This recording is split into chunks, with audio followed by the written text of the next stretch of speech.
Hey everyone, this is Jane with Barlow Herbal, and happy Sunday, November 24th of 2024.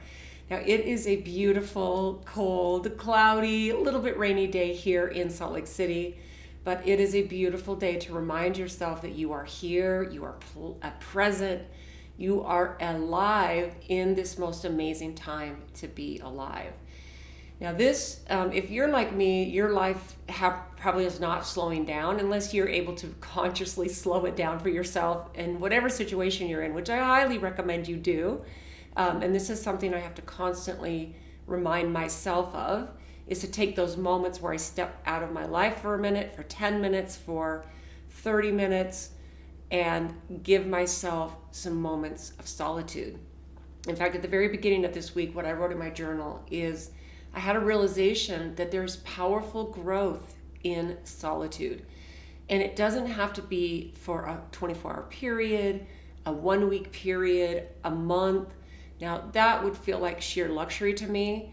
And that is on my radar to put it out into the cosmos for myself to take a long period of time where I go, I'm able to get some clarity and some solitude. And I really think it's not just good for the physical body, but it's really good for the soul and the spirit and are just pulling away from everything. So this week I had some really interesting thoughts that are, as usual, are always really fun to share with you because I think that many people can relate to some of these things. So one of the first things that really stuck out to me is that right now is not the time to relax. I really feel like there are many people who are on this place of, okay, we're out of the worst of what's been happening the last almost 5 years. And I know there are people on both we have these deep belief systems that keep us divided, as far as politically especially. And maybe you put yourself in a category where you are deeply divided on race or whatever. I mean, I would hope that if this is something, a channel that you've been watching for a while, that you hopefully understand that we are all one humanity. We're all on the same team. But I know personally, these past couple of weeks especially, there are people who feel like they can finally breathe a sigh of relief. And there are people who now are in pure panic. And the opposite was true 4 years ago. So regardless of all of that, this is what I really believe. We are in a time where we cannot sit back and relax. And by that I mean, I don't think that any of us can go, oh, everything is good now. Or, oh, I have no control over what's happening in politics, so I'm just going to say, forget it all. I'm not going to... what's the use? What's the point? So wherever you believe politically, let's throw that out the window for just a minute, because I think we all have our deep belief systems that guide us and that give us hope and whatever all that is, right? But let's take a minute and look at this whole thing, us as one humanity, and the things that are happening in the world that are steamrolling us and are coming at us fast. I think that it can be very tiring. And as a person who has been, quote, quote, awake my whole life, as far as, my dad especially taught me and my siblings and really opened the world to us of hard truths that were just part of our growing up. And so when we would hear different things about the financial system or the medical system or the education system, it wasn't really a big surprise. We were just able to make choices that affected us maybe differently than other people would have made choices. So I really believe that now is not the time to get comfortable. So here's what I wrote. Now is not the time to relax. Now is the time to level up. Now is the time to level up our spirituality, our meditation, our connection with a higher consciousness, with God, with our Creator. Now is the time to level these things up. And I believe if we stay rotating in joy and love and happipiness and laughter, then this is how we win the game, the spiritual battle that I think is happening. And if I actually, when I have to have this conversation with people, it's actually very rare anymore that someone gives me massive pushback on that, because I really think that if you can't feel what's happening just on an energetic level, then there's something that you're missing, and there's something that you have disconnected yourself from. So then I wrote after that the fact that it's time to level up. It's not the time to relax. And then I wrote they are in it for the long haul. So I believe there are nefarious forces that want to put us all in one herd of humanity and control, and keep us under control, because we're easier to control when we're not free thinking, and we're not creative, and we're not coming up with ideas that are expressive. And like, I think being a human being with these divine sparks of consciousness that we are is a beautiful, beautiful thing. And I believe we're born sovereign, and we're born free, and all these layers of control and regulations and stamping down our divine spark I call BS on that. Okay, so they're in it for the long haul. We must be in it for the long haul. So it's not the time to relax. Now is not the time to settle into our addictions. Okay, now think about that. Staying with what's comfortable. Comfortable motivation, comfortable quotes or ideas or conversations or health or routines. This is the time to level up into something. Make your routines harder. Make break out of your comfort zone. If you stay inspired by things that are just quotes of inspiration that don't challenge you at all, now is the time to level that up. And then we need to break out of things that are comfortable and we're addicted to, like food, drink, alcohol, plant medicine even, and smoking and vaping. All of those things that we, and these are not, to me, these are not judging. These are not me judging anything. To me, this is saying, all right, what am I settling into that's a comfortable addiction that doesn't level up my spark of divine consciousness? I believe that this is the time for us to be warriors of truth and love and light and unconditional, pure consciousness.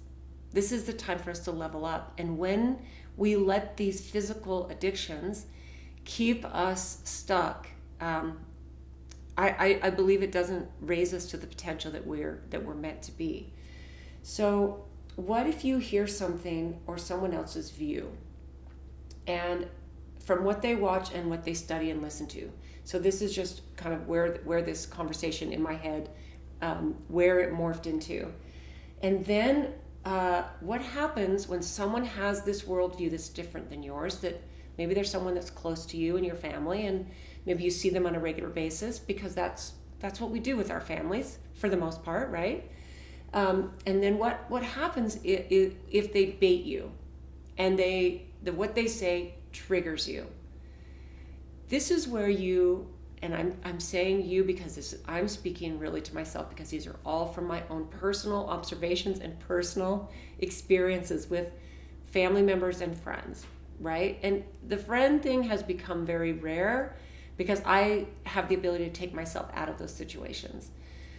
But as far as the family thing, if their worldview and their perspective is different, and they are very strongly seeing the world one way, and they very strongly want you to see the world their way, and they basically say things that might bait you, and then you find yourself getting triggered. Here's the thing, it's not even about them or what they're saying. This is about you. What is it about your lack of confidence in what you believe that makes you feel triggered? Where does the part where what someone else says, it can roll off of you because it just is not congruent with your belief system? Because there needs to be work that's still done if you find yourself being triggered. And I say this because I found myself in this situation this week. And what was very cool and very interesting is I was able to course correct, and quite quickly. So this is what I wrote. What if you hear something what if you hear something or someone else's view from what they watch and study and listen to, and then they bait you and it triggers you? And then I wrote this: why are you still triggered? Still, even after all the work. So this just means there's another layer of work that needs to be done. Another layer of asking yourself why. What is it that I can't not only open my mind and listen, but then go, okay, well, that doesn't really sit with me and my belief systems and my truth, and I can let that roll off without trying to fight it or to get involved in it. But here's the thing, I think what happens, and maybe this, and I found myself, not recently, but in the past, I found myself with the things that I believe in, the way that I see the world, I found myself really trying to help convince someone or open someone else's mind to the way I believe. So isn't that interesting? And they feel like I need to just be quiet and not bother them. So here's where, and I've said this before, it's been a little while since I really expressed this thought, but I believe that we have two timelines of the place where humanity is going. I believe that there are people who have very strong ways that they want to be a human walking on this planet, going this way. And then we have, I almost think it's split somewhere in the middle, or somewhere where it feels like a pretty large group for both ways.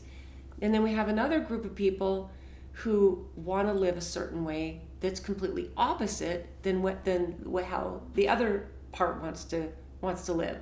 So I'm talking about living out of the system, taking care of themselves responsibly, eating off the grid as far as not processed food and junk food, and being on more of a clear spiritual path as compared to maybe the path that's like whatever's easiest, whatever's most convenient, wherever the path of least resistance is. Or maybe there's an excitement that these people feel in letting themselves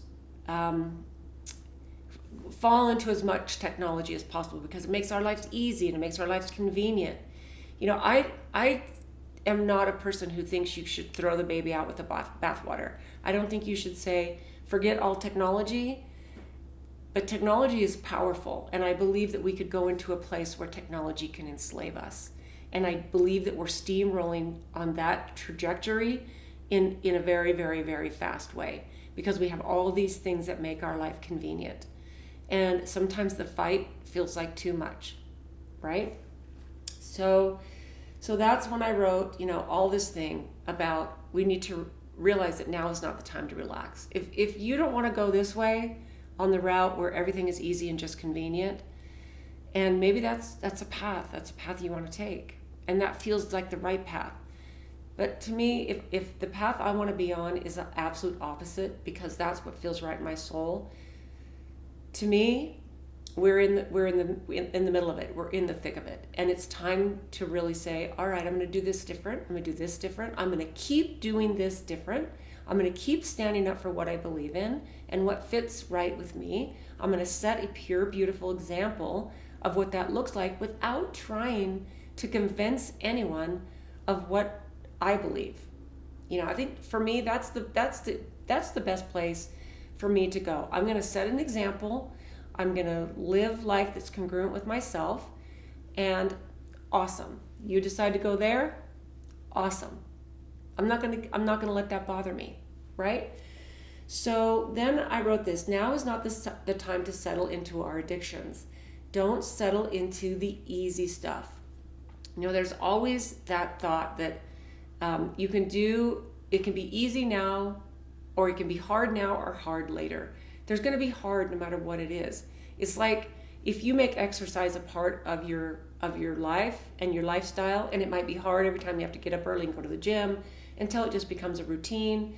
There still might be times when it's hard. I will tell you, as a person who exercises daily, I get it in most days, but I have this great 5-mile walk. I've said it many times. I go on this 5-mile loop from my house down to this great 5-mile loop I do.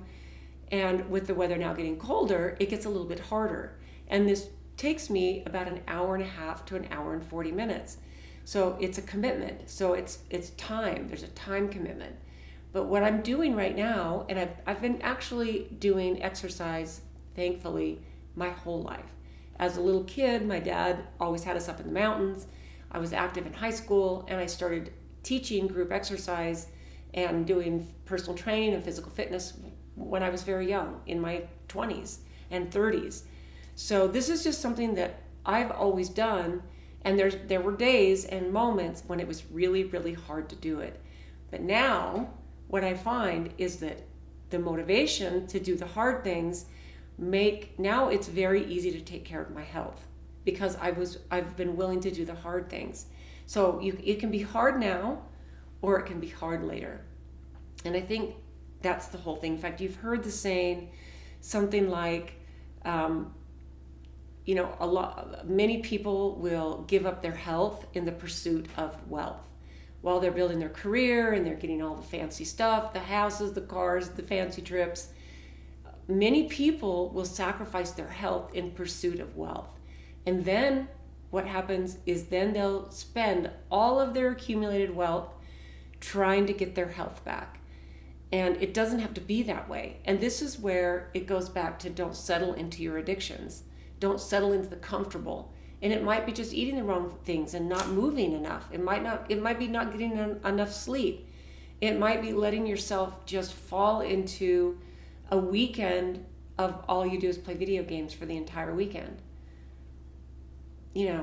That's not, yeah. and who knows, right? So don't settle into the easy stuff. We're here to do the hard things. There's pleasure in doing hard things. There is the most amazing sense of accomplishment when you do hard things and you do things that are out of your comfort zone. My bet is that we find each other and motivate each other. That's what I think. My bet is that as we go through life, we find our tribe. We find the people that inspire us and motivate us. One of the best things I ever did, it's been 10 years now, I joined an amazing group called Genius Network.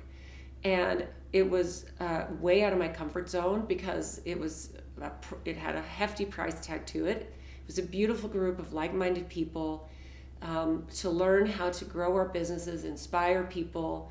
And it was one of the best things I ever did. And it really took me to a place that was way out of my comfort zone, but very quickly it settled into a place that was very comfortable for me. So I think that it's good to do hard things. So my bet is that we find each other and motivate each other.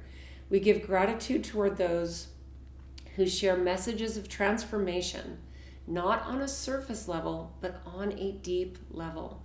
At this point, I don't want to just have a surface level, fluffy, motivational, I want things that transform me. I want to keep peeling back layers. I want to keep hearing things that are new and that might be a little uncomfortable and shake me out of a comfort zone on a regular basis. I don't want the comfortable anymore.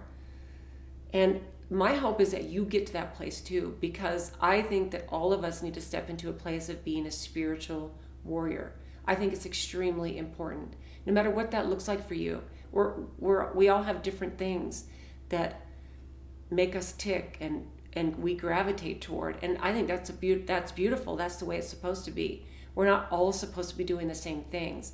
But I think we need to shake the foundation of our comfort zone on a regular basis.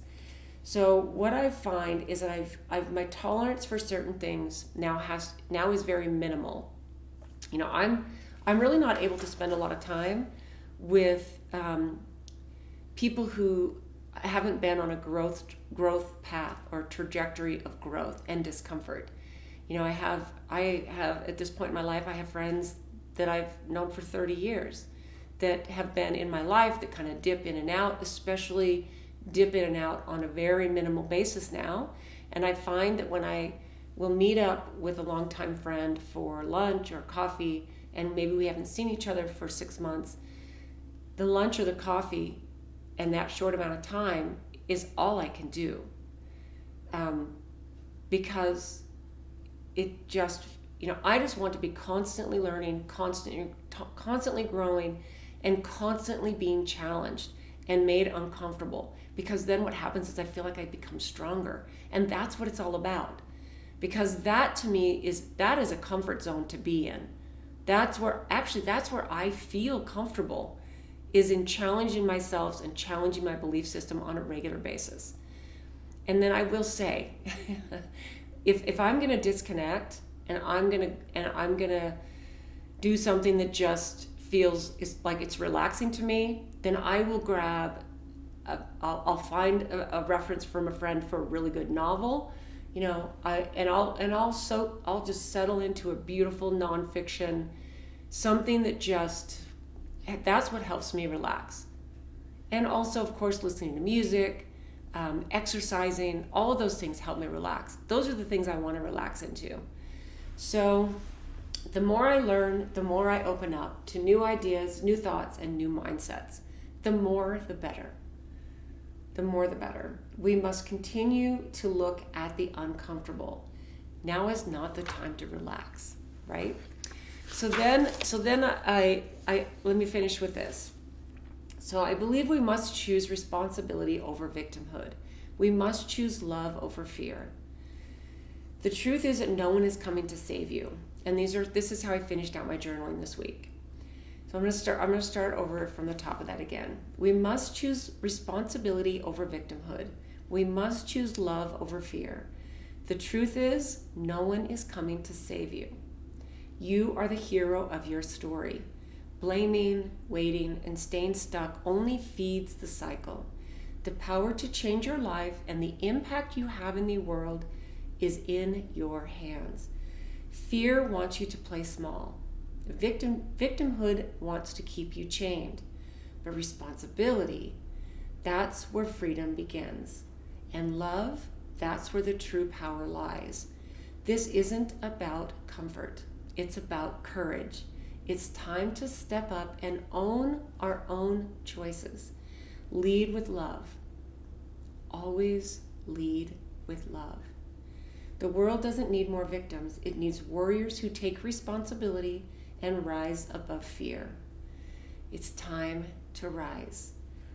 And here's how I'm going to finish this. We're running out of time to get this right. This is bigger than you and bigger than me. It's about all of us. We must lift each other up, heal divisions, and fight for the future we deserve together. So I hope your week is amazing, you guys. This is going to continue to be a really beautiful time to be here. And I believe there will be a time where we can fully relax and there'll be celebration. I'm not saying we can't have celebrations now. I believe that we can absolutely celebrate this moment, our families, our friends, the uncomfortable challenges that we face and we grow from. But I do believe that it's not the time to sit back and delve into our addictions, unless they're things that lift up humanity. Yeah, even that even that doesn't sound quite right. But thanks for tuning in. I hope you have a beautiful Sunday, a beautiful week ahead. It is an amazing time to be alive and to be not just a witness of the world events and the swell of humanity that is just so beautiful and happening right now, but to realize that this is where our divine spark of who we truly are gets to be out and fully realized. And for that, I'm grateful every single day that I get up. And I'm grateful for the challenges, the discomfort, and I have to constantly remind myself that I'm grateful for those things. But every time I take a step back and go, okay, wait a minute. I have this and this and this and this for blessings. I have a creative, sharp mind. I have a purpose here. And I know for a fact that I have so much love and protection from a higher source, God, creator. When we tap into that, that's when we go, oh, I can put up my shield as a spiritual warrior, and the uncomfortable does not have to be as uncomfortable as I make it. I get to choose. So I'd love to know what you think about this. Where are you in your journey? Was there anything I said today that triggered you a little bit? Or maybe you just kind of thought, okay, yeah, I can relate to all of that. I can relate to some of that. But I do hope for you here in the U.S. this week, it's Thanksgiving. And this is always a nice time for us to literally say, I'm grateful. I'm grateful for this. I'm grateful for this. I'm grateful for this. And we know that gratitude brings us into a place of abundance rather than lack. And it's easy to get caught in that cycle of lack. So I hope for you a beautiful week. Thanks for tuning in, and we will see you next time.